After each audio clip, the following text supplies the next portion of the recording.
As a brief intro, the three of us here, my name's Ian, there's Joseph with the SpongeBob background, and then Jocelyn, who's the lady with the glasses and the tan maize colored room. I guess I'll just say that the three of us were all Berkeley students in undergrad. That's how we met to begin with.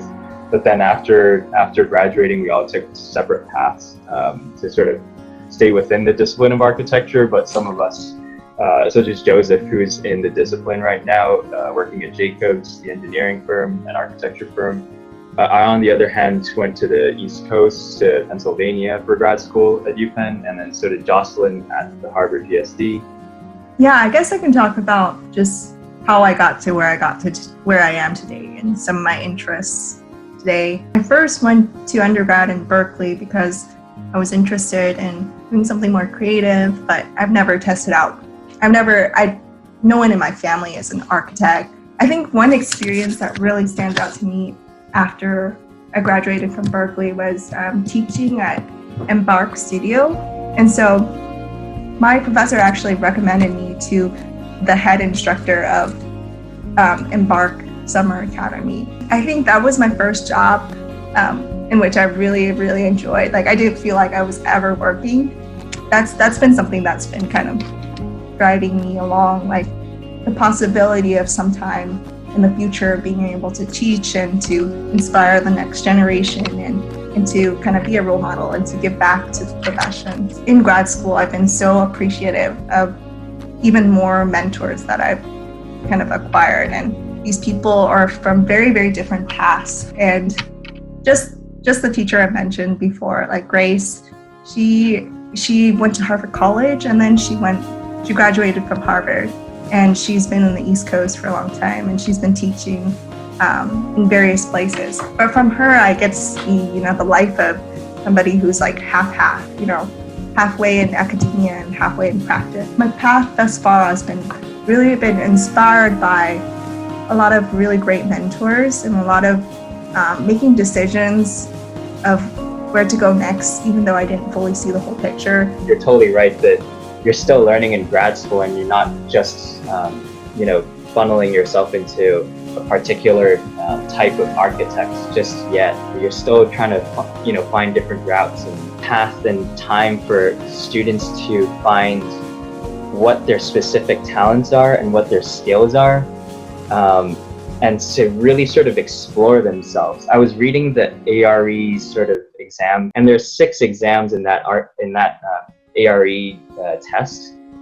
Most of them are about your typical code requirements, structural constraints, practice management structures, different business structures, and those sort of things you actually learn in your elective classes and not so much in the core.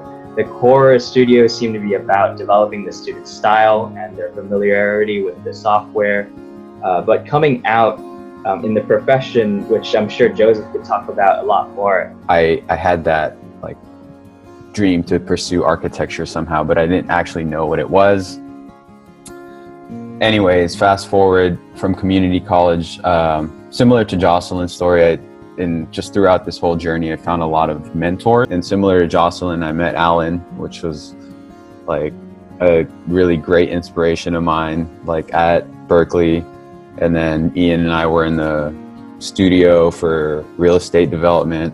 So I learned a lot of things about how architecture works in the industry. I ended up getting chosen to do the project management internship at SFO Airport. Exposed me to the architecture industry. A lot of professionals there introduced me to the career of project management. There, I really learned how the industry is like, and I kind of set myself hey, I'm going to spend my time here and understand how the industry is like, and then learn for myself where I see myself best working. If you don't have to go to grad school, and if you can learn the things that you can learn at grad school with kind of on your own. I know how much of an investment grad school is, especially if it's kind of self-funded.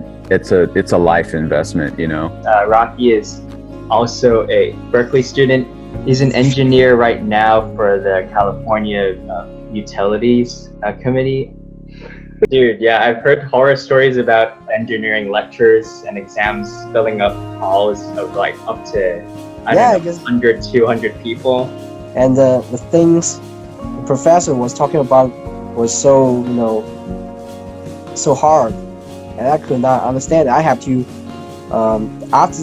just review it after the class and look at my notes and look at the book again to fully understand it.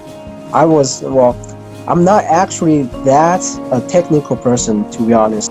Yeah, right now I'm more like working with state government laws. I'm more like more of an expert of state code, not a particular, we will still do like engineering stuff, but my expertise is about federal and state laws regarding the gas pipeline safety. After I started working, I realized that you can never become rich by working. I think I want to have my own business and make my own company.